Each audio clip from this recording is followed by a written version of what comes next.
Hello guys, अस्सलाम वालेकुम, नमस्ते, सत श्री अकाल guys, welcome back into channel spontaneous reaction. So guys, मेरा नाम है सनास और मैं हूं माद लतीफ।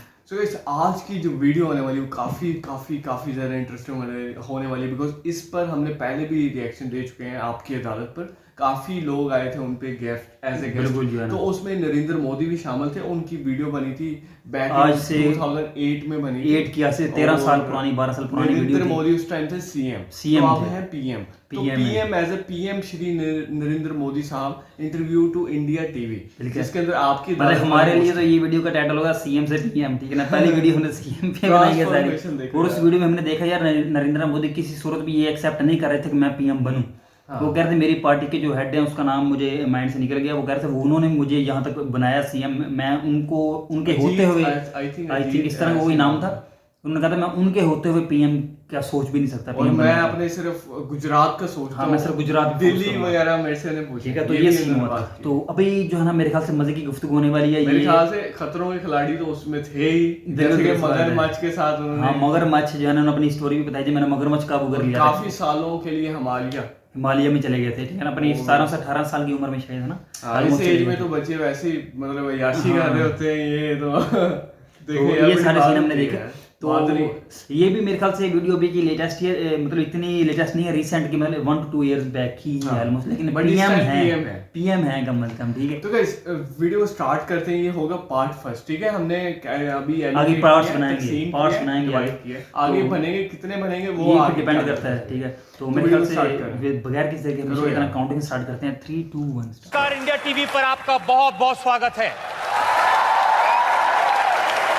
आज आप एक नए इतिहास के गवाह होने वाले हैं। कुछ ही देर में हम इतिहास का एक नया पन्ना लिखने वाले हैं।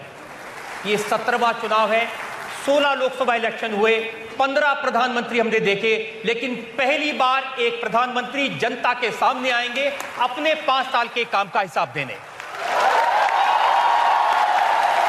टीवी की दुनिया में ऐसा पहले कभी नहीं हुआ। प्लीज वेलकम भारत के प्रधानमंत्री नरेंद्र दामोदर दास मोदी।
लिखने का सिलसिला शुरू करते हैं।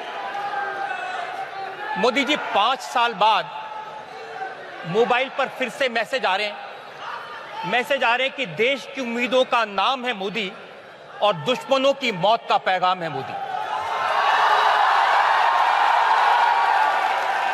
एक और मैसेज आया, ये आज बिहार से मुझे किसी ने भेजा। मोदी ने कर दिया ऐलान, कान खोलकर सुन लो इमरान, कहता सारा हिंदुस्तान अब नहीं बचेगा पाकिस्तान। अब एक और मैसेज आपको सुनाता हूं। घर में घुसकर मारा है, कब्र तुम्हारी खोदी है, दिल्ली की गद्दी पर बैठा बाप तुम्हारा मोदी है।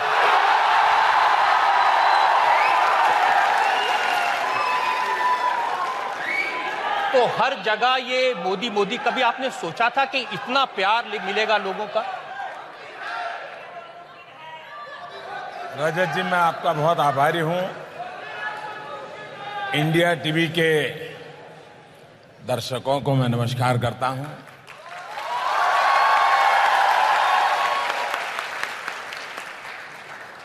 चुनाव के 4 चरण हो चुके हैं, 3 बाकी हैं।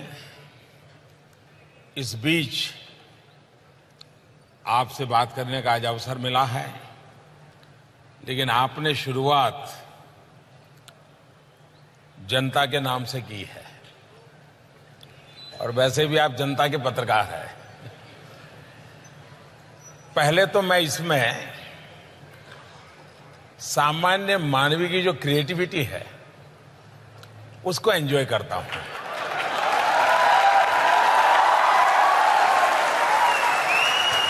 जहां तक मोदी का सवाल है, 2014 में पहली बार, मुझे याद तो नहीं कि इस प्रदेश में मैंने पहली बार ये सुना, लेकिन पहली बार ये शब्द मेरे कान में गूंजने लगे और उसको मीडिया ने भी उठा लिया। और शायद दुनिया के राजनीतिक इतिहास में दो शब्दों का नारा, दो अक्षरों का, दो शब्द भी नहीं, दो अक्षर नारा बन जाए, ये पॉलिटिकल पंडितों के लिए अध्ययन का विषय है।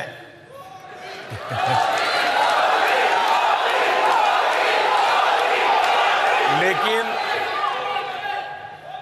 जनता ने जो प्यार दिया है, जनता जिस प्यार से इन बातों को बताती है, उसमें किसी के प्रति गुस्सा भी है, किसी के प्रति नफरत भी है, और मोदी के प्रति प्यार से ज्यादा विश्वास और अपेक्षाएं हैं। और इसलिए शुरू में तो जब मोदी सुनते थे तो एंजॉय कर लेते थे, लेकिन अब जब मोदी सुनता हूं तो मैं सोचता हूं मेरी नींद मुझे और कम करनी पड़ेगी, मुझे और जागना पड़ेगा, मुझे और दौड़ना पड़ेगा, क्योंकि सामान्य मानवीय के लिए ये शब्द नहीं है, सामान्य नागरिक के लिए ये नाम नहीं है।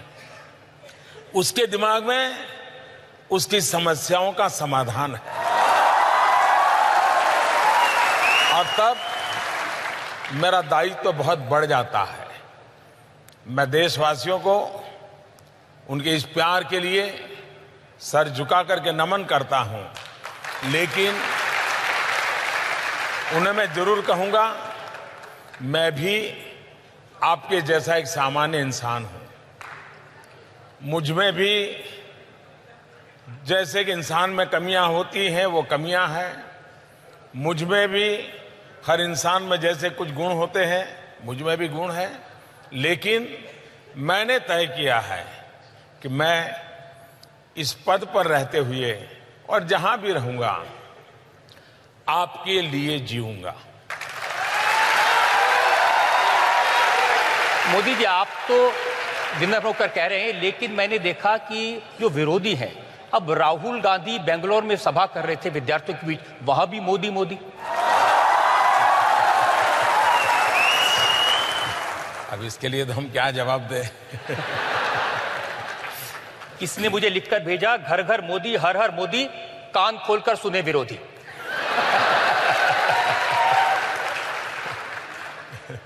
आपको नहीं लगता कि सारा का सारा कैंपेन, सारा का सारा भार आपके कंधों पर है? मुझे जरा भी नहीं लगता है।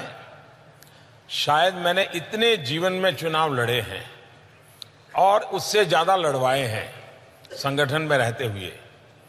ये पहला चुनाव मैं ऐसा देख रहा हूं जो दल नहीं लड़ रहा है, देश लड़ रहा है। ये पहला चुनाव है जो भारतीय जनता पार्टी का कार्यकर्ता से जनता कई कदम आगे है। शायद ये चुनाव ऐसा है कि मुझे चुनाव के लिए कोई मेहनत नहीं करनी पड़ रही। मुझे जो मेहनत पड़ रही है और जो मेहनत मैं कर रहा हूं, वो चुनाव के लिए नहीं कर रहा हूं। 5 साल इस देश ने मेरा साथ दिया है, मुझे आशीर्वाद दिए हैं, तो ये मौका है कि मैं उनका धन्यवाद करने जाता हूं, सर झुका करके नमन करने के लिए जाता हूं। मोदी जी, 5 साल पहले जब प्रधानमंत्री बने तो सबसे बड़ी चिंता लोगों की थी, भाई ये तो गुजरात के मुख्यमंत्री रहे, कोई अनुभव नहीं है, विदेश नीति कैसे चलेगी। तो कुछ तस्वीरें मैं दिखाना चाहता हूं कि कैसे आपने विदेश नीति को बाएं हाथ का खेल बना दिया। कुछ तस्वीरें हम देखें।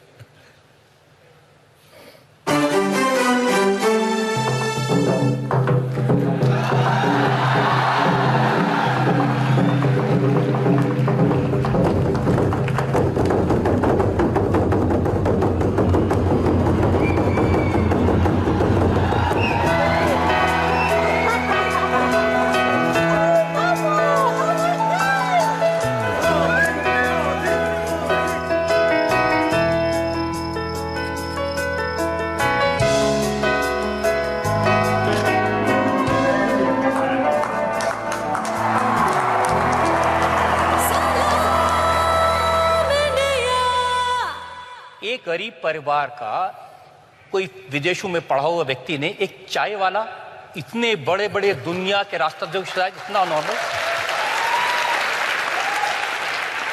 आपने सही कहा। जब मैं 2014 का चुनाव लड़ रहा था तो उस समय मेरी सबसे बड़ी आलोचना जो होती थी ये होती थी, लेकिन प्रधानमंत्री बनने के बाद मुझे जब शपथ का निमंत्रण मिल गया और मैंने सार्क देश के नेताओं को इनवाइट किया तो ये सारे पंडितों के लिए समस्या हो गई कि ये क्या हो गया कि ये शपथ अभी लिया नहीं है और इसने ऐसा ही तीर छोड़ दिया। तो वहीं से फिर यात्रा शुरू हुई। मेरा बैकग्राउंड क्या है क्या नहीं है उसका मेरे काम, मेरे सपने, मेरे प्रयास उससे कोई लेना देना नहीं है। लेकिन अमेरिका ने तो मोदी जी आपको वीजा नहीं दिया था कई साल तक और फिर 5 बार अमेरिका वीजा नहीं दिया। इतना ही नहीं, वीजा कैंसिल करने का थप्पा लगाया था। और अब ट्रंप कहते हैं कि मेरे पारिवारिक रिश्ते हैं, इवांका आपकी बहन है। लेकिन दुनिया में आज जो आपने जो चीजें दिखाई है, दुनिया के सभी बड़े प्रमुख लोग थे। दिमाग से ज्यादा व्यक्तिगत रूप से मैं दिल से काम लेता हूं।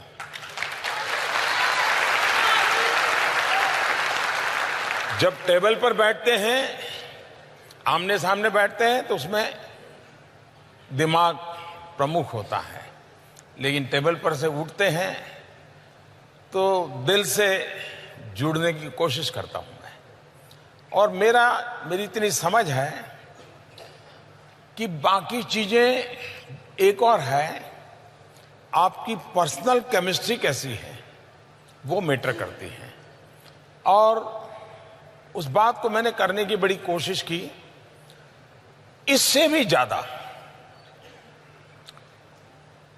पूर्ण बहुमत की सरकार हमारे देश में, हमारे पॉलिटिकल पंडित भी इसकी ताकत नहीं समझते हैं।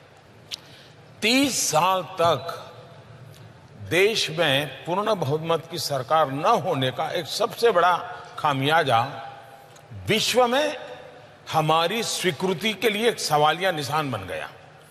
कोई भी देश होता था, यार ये कितने दिन रहेगा, ये निर्णय करेगा कौन, मानेगा। मैं विदेश नीति की सफलता के पीछे दुनिया के देशों की भारत के प्रति जो भाव जगा है उसका सबसे पहला क्रेडिट इस देश के 130 करोड़ नागरिकों को देता हूं। 2014 में 30 साल के बाद उन्होंने पूर्ण बहुमत वाली सरकार बनाई।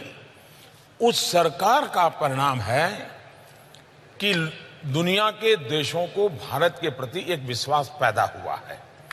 पूर्ण बहुमत की सरकार की बहुत ताकत होती है। इस चुनाव में भी मैं देशवासियों को यही कहता हूं कि भारत जैसे विशाल देश और आने वाले दिनों में एशिया की सेंचुरी की जब चर्चा करते हैं तब भारत का रुतबा और बढ़े, ये हिंदुस्तान की 21वीं सदी के लिए उपयोगी है। इसलिए सरकार पूर्ण बहुमत की ही चुननी चाहिए।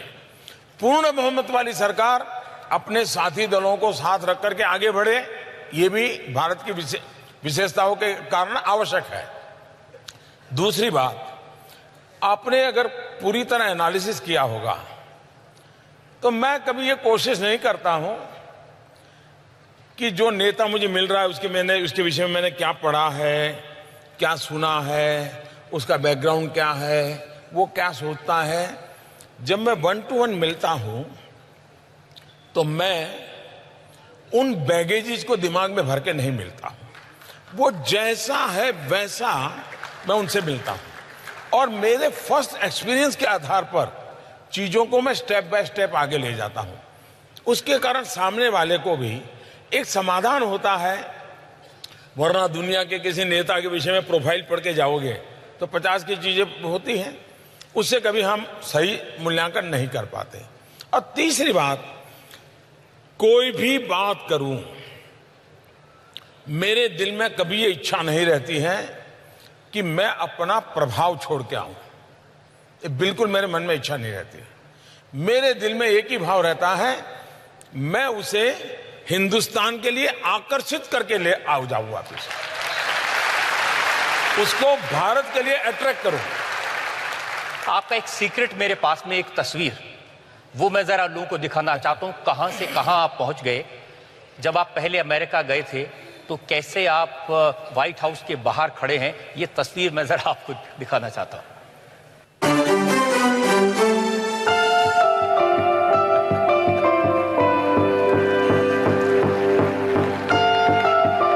जिस व्हाइट हाउस के बाहर आप खड़े हैं, कभी आपने सोचा था कि उस व्हाइट हाउस में आपके लिए डिनर किया जाएगा, उस व्हाइट हाउस में आपको परिवार का मेंबर मान लिया जाएगा? ऐसा तो कभी सोचा नहीं था, लेकिन मेरा पता नहीं बचपन से आत्मविश्वास इतना है। और एक कारण है, वैसे ये सबके सामने बोलना अच्छा है नहीं है मैं नहीं जानता हूं, लेकिन बोल देता हूं। बचपन से अखबार देखते थे, टीवी का जमाना आया तो टीवी में देखते थे। दुनिया के लीडर आते थे, छोटे से देश का भी लीडर हो, बड़े से देश का लीडर हो। एक तो हाइट बॉडी में वो बड़े होते हैं, हम लोग ज्यादा शरीर में भी थोड़े कम होते हैं। और मैं देखता है कि हमारे नेताओं को ऐसे करके वो ले जाते हैं।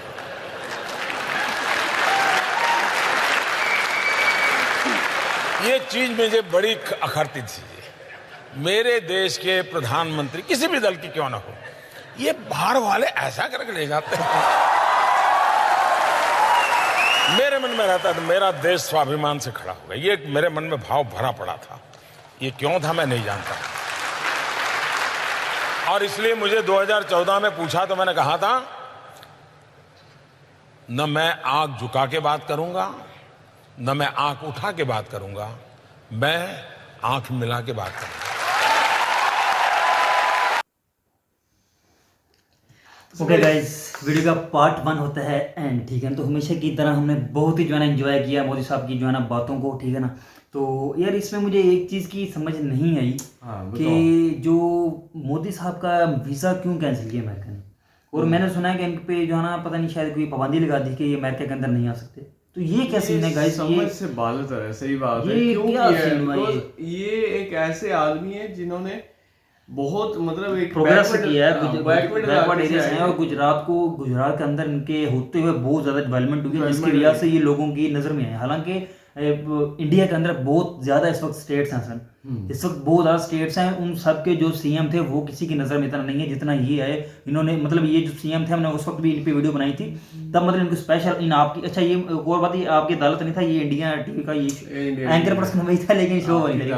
आपकी अदालत में बुलाया गया तो उस वक्त जो है ना मतलब स्पेशली कहा गया यार आपकी स्टेट ने ऐसा क्या किया, मतलब पूरी दुनिया को अपनी तरफ जाना मतलब तवज्जो दिलाई है। उन्होंने भी यही कहा था यार यहाँ मेरी स्टेट के अंदर बाहर से बहुत सारे जो डेलीगेट्स हैं, फॉरेनर्स हैं और डेलीगेट्स हैं गवर्नमेंट्स के, वो दिल्ली की बजाय डायरेक्ट मेरे पास आना शुरू हो गया। यार मतलब मैं ये नहीं कह रहा कि मैं डिवाइड कराऊं इंडिया को, लेकिन बस मेरी मतलब इतनी अब नाम बन गया, मेरा इतनी डेवलपमेंट मैंने किया है गुजरात के अंदर, तो एक नाम बन जाता है ना कि मतलब फॉरेन से लोग इस स्टेट के अंदर एक खास चीज है। वहां से मतलब ये जो ना उभरे हैं, वहां से फिर पीएम की जो है ना ये बने, तो ये आम बात मजाक की बात नहीं है। तो इस कंडीशन के अंदर इन पे अमेरिका के अंदर बैन क्यों लगा, ये समझ से बाहर है। ये तो guys, guys ये आप हमें जो लोगों है ने बताना है कमेंट comment सेक्शन section में कि में क्यों बैन किया गया जरूर इनको, बताना, ठीक है? क्यों मतलब इनका वीजा कैंसिल किया गया था अमेरिका की जाना से। बिल्कुल। तो बाकी इन्होंने मोदी काफी मोदी मोदी ये तो मैंने बहुत इंजॉय किया, शिवराज जी नारे थे, और जो मैसेजेस जो है ना इन्होंने पढ़ के सुनाया सारे, वो भी बहुत ज्यादा जो है ना, वो मैं कहता हूँ कि भारतीय जनता पार्टी के लिए जो है कि कॉन्फिडेंस क्रिएट करते होंगे कि हर घर में मोदी है, घर में मोदी। वो नारा जो है ना हमसे बिल्कुल मैच कर रहा था, जैसे हमारा भुट्टो का नारा है कि हर घर से भुट्टो निकलेगा।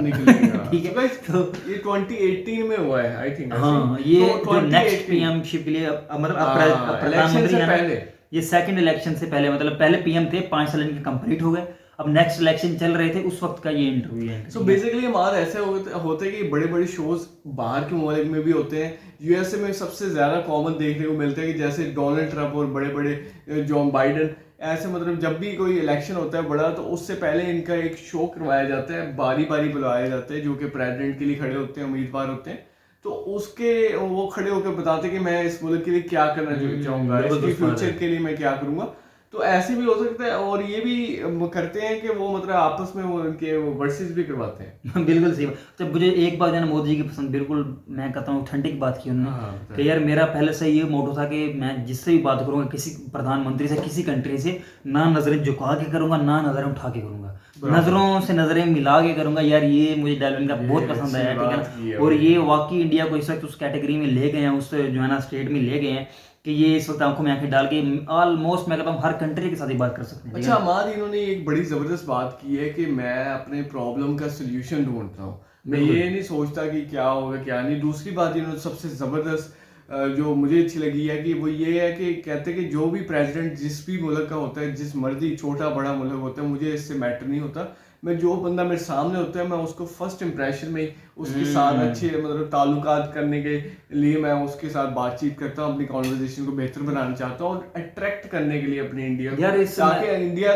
पर आकर्षित हो सके वो। इस वीडियो के अंदर मुझे मतलब इनको जो अपनी आम जनता इंडिया उनके लिए फिक्र भी नजर आई। इन्होंने कहा यार देखे ना, कहते मैं पहले इस चीज को एंजॉय करता था, मुझे मोदी मोदी के नारे लगते थे, मैं एंजॉय करता था, लेकिन अब जो मोदी मोदी के नारे लगते हैं, मुझे एक जिम्मेदारी का एहसास होता है कि लोग किसी उम्मीद के साथ जो है ना ये नारे लगा रहे हैं, तो मुझे सोचना पड़ता है कि यार मुझे नींद अपनी कम करनी होगी। मतलब एक उन्होंने बहुत डीप बात किया सर, मतलब एक डीप बात किया, उसकी मैंने आपको अपनी थ्योरी मतलब पेश किया उस हिसाब से कि उन्होंने ये बात क्यों किया, इसलिए की है कि वो अपने ऊपर एक जिम्मेदारी महसूस करते हैं। जैसे मोदी मोदी के नारे लगते हैं ना, वो कहते हैं लोगों ने मुझसे कोई उम्मीद लगाई हुई है सर, पहले इस चीज को एंजॉय करते थे, अभी एक उम्मीद जो है ना लोगों की, वो इनकी मोदी मोदी की आवाज में इनके माइंड में आती है, मेरे ऊपर कोई जिम्मेदारी और मजीद बढ़ती जा रही है, कम नहीं हो रही। बात ये भी है कि ये इनकी स्लीप साइकिल बहुत थोड़ा है, ये 4 से 5 घंटे सोते हैं, 4 बजे उठ जाते हैं सुबह। अच्छा, और ये योगा भी करते हैं। क्या बात है जी मोदी जी की, तो बड़ी बात है यार। ये फर्स्ट पार्ट है, यहाँ पर फर्स्ट पार्ट इख्तिताम पजीर होता है, खत्म होता है। तो नेक्स्ट पार्ट में इंशाल्लाह जल्द से जल्द मिलने की कोशिश करेंगे, अगर आप अच्छा रिस्पॉन्स देते हैं हमें इस वीडियो पर।